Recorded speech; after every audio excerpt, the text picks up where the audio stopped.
নমস্কাৰ প্ৰিয় দৰ্শক, আপোনালোকে চাই আছে অৰুণোদয় অসম আৰু দিবলৈছো মুহূৰ্তৰ এটা ব্ৰেকিং নিউজ, এক চাঞ্চল্যকৰ খবৰ।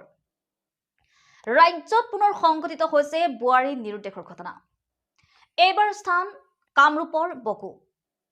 যোৱা 1 ফেব্ৰুৱাৰীৰ পৰা 12 দিনে সন্ধান নাই শাহিম লালমাটিৰ শান্তি ৰাভা নামৰ বোৱাৰীগৰাকীৰ।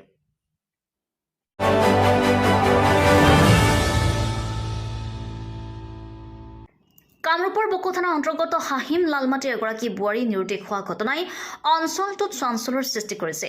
24 বছৰীয়া বোৱাৰীগৰাকীৰ নাম শান্তি ৰাভা। যোৱা 1 ফেব্ৰুৱাৰীৰ পৰা নিৰুদ্দেশ হোৱা বোৱাৰীগৰাকীৰ বহু বিচাৰ খোচাৰ কৰাৰ পাছতো কোনো সন্ধান উলিয়াব পৰা নাই। 12 দিনেই নিৰুদ্দিষ্ট হৈ থকা বোৱাৰীগৰাকীয়ে এৰি থৈ যোৱা কণমানি শিশু সন্তানে মাতৃক বিচাৰি হাবাথুৰি খাইছে। পত্নী নিৰুদ্দেশ হৈ থকাত কণমানি শিশুটিৰ বাবে এতিয়া চকুলুটুকি দিন পাৰ কৰিছে স্বামী মহেন্দ্ৰ ৰাভাই।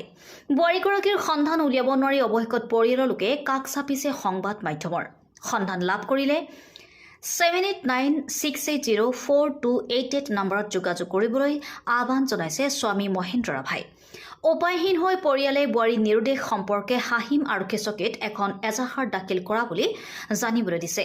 কোনোবা সদাশয় ব্যক্তিয়ে বোৱাৰীগৰাকীৰ কিবা সম্ভেদ পালে বকো আৰক্ষী থানা অথবা পৰিয়ালক জনাবলৈ ৰাইজলৈ জনাইছে কাটৰ আহ্বান। ফেমিলি যোৱা 1 তাৰিখৰ পৰা মানে নিৰুদ্দেশ হৈ আছে। সিহঁতে ক'ত ঘৰত মানে কৈ মানে ওলাইছে মাক আৰু দিঠিমায়ক মানে 11:30 বজাত। তাৰ পৰা মানে খবৰ নাই, ঘৰত একো নাই, মোবাইলটো চুইচ অফ। তাৰ মানে হৈছে মানে মোবাইল চুইচ অফ হৈছে। তাৰপিছত খবৰ নাই ৰাতিটো সেনেকৈ থাকিলোঁ। খবৰ নহওঁতে ৰাতিপুৱা আৰু বিচাৰ খোচাৰ কৰিলোঁ, খবৰ নাই। তাৰপিছত আৰু শুকুৰবাৰে গধূলি ক'ৰবাত হাহিম তিনিআলিৰ ওচৰত বোলে কোনোবাই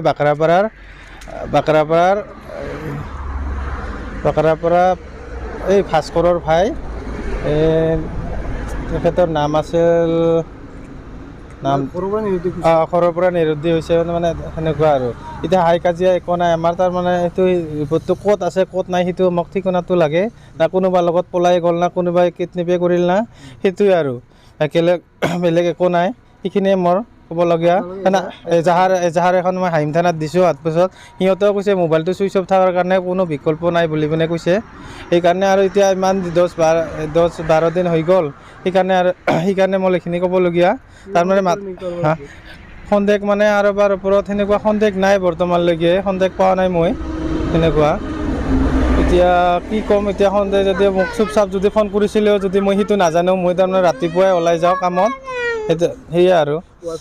ৱাইফৰ শান্তি নাম শ্ৰী, আৰু বাচ্ছা এটাও আছে, তাৰ হ'ল 2.5 বছৰ বয়স। তাক কেনেকৈ সেইটো সি এৰি যাব নালাগিছিল সেনেকৈ, তাৰ কাৰণে মোক সেইটো লাগে। আৰু ক'ৰ লগত গেল কাৰ নগেল কোনোবাই যদি দেখা পায় মোক খবৰ কৰিব, মোৰ মোবাইল নাম্বাৰটো দিম। সেই নিউজৰ সুবিধা তাৰমানে এইখিনিয়ে মোৰ ক'বলগীয়া। আৰু সিহঁতৰ ঘৰৰ ফেমিলি ঘৰৰ কোনোকো জনোৱা নাই, সেনেকৈ আছে এতিয়ালৈকে বৰ্তমান। সেইখিনিয়ে লাগে, যদি সিহঁতক জনাক, যেনিবা কোনোবাৰ লগত গৈছে যদিও মোৰ সেইখিনিয়ে ক'বলগীয়া।